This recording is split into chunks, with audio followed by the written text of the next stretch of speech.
There were once upon a time 3 bears who lived in the house in the woods.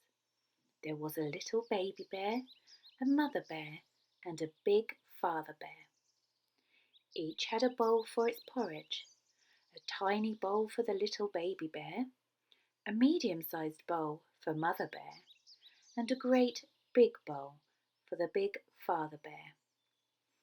Each had a chair to sit on, a tiny chair for the little baby bear, a medium-sized chair for mother bear, and a great big chair for the big father bear. Each had a bed to sleep in, a tiny bed for little baby bear, a medium-sized bed for mother bear, and a great big bed for the big father bear. One day, after they had made the porridge for their breakfast, they decided to go for a walk to give the porridge time to cool down. While they were out, a little girl named Goldilocks passed the house. She was not a good, polite little girl, and she peered through the windows and peeped through the keyhole. When she saw that no one was home, she lifted the latch and went inside.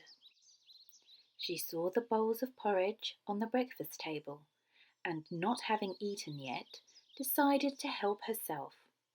She tried the big father bear's porridge, but that was too salty. Then she tried the mother's bear porridge, and that was too sweet. Then she tried the little baby bear's porridge, and that was just right, neither too salty nor too sweet, and she ate it all up. Then Goldilocks sat down in Big Father Bear's chair. It was much too hard, so she tried Mother's bear chair. That was much too soft, so she tried Little Baby Bear's chair, and it felt perfect. But after she had sat in Little Baby Bear's chair for just a few seconds, the leg broke, and Goldilocks crashed to the floor. Goldilocks went upstairs, hoping to find a comfortable bed. She lay down on Big Father Bear's bed. It was much too hard, so she tried Mother Bear's bed. That was much too soft. So she tried Little Baby Bear's bed, and it felt perfect. She got right under the covers and fell fast asleep. While she slept, the 3 bears came home for their breakfast. Goldilocks had made quite a mess on the table. "Who's been eating my porridge?" boomed Big Father Bear in his great gruff voice. "And who's been eating my porridge?" said Mother Bear in her cross voice. "And who's been eating my porridge?" cried Little Baby Bear in his squeaky little voice. "And they've eaten it all up." They looked around the room and saw that the furniture had been moved. They went over to their chairs. "Who's been sitting on my chair?" boomed Big Father Bear in his great gruff voice. For Goldilocks had used the hard cushion to wipe the porridge off her fingers. "Who's been sitting on my chair?" said Mother Bear in her cross voice, for Goldilocks had left a big dent in the soft cushion.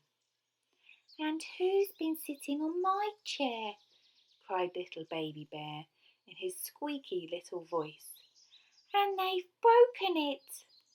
By now, poor Little Baby Bear was in tears. Together, the 3 bears went upstairs to the bedroom. First, they came to Big Father Bear's bed. "Who's been lying on my bed?"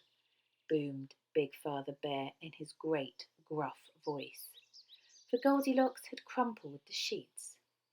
"And who's been lying on my bed?" said Mother Bear in her cross voice, for Goldilocks had thrown the soft pillows onto the floor and left a dirty mark on the fine quilt. "And who's been sleeping in my bed?" cried Little Baby Bear in his squeaky little voice through his tears. "Look, she ate my porridge, she broke my chair, she's made a mess of our house, and now there she is. She's sleeping in my bed." Suddenly, Goldilocks woke up and saw the three bears staring down at her crossly. She sprung out of bed and sped down the stairs, out of the front door and into the wood. The three bears heard Goldilocks crying out, "There's bears in the wood! Help! Help! There's bears in the wood!"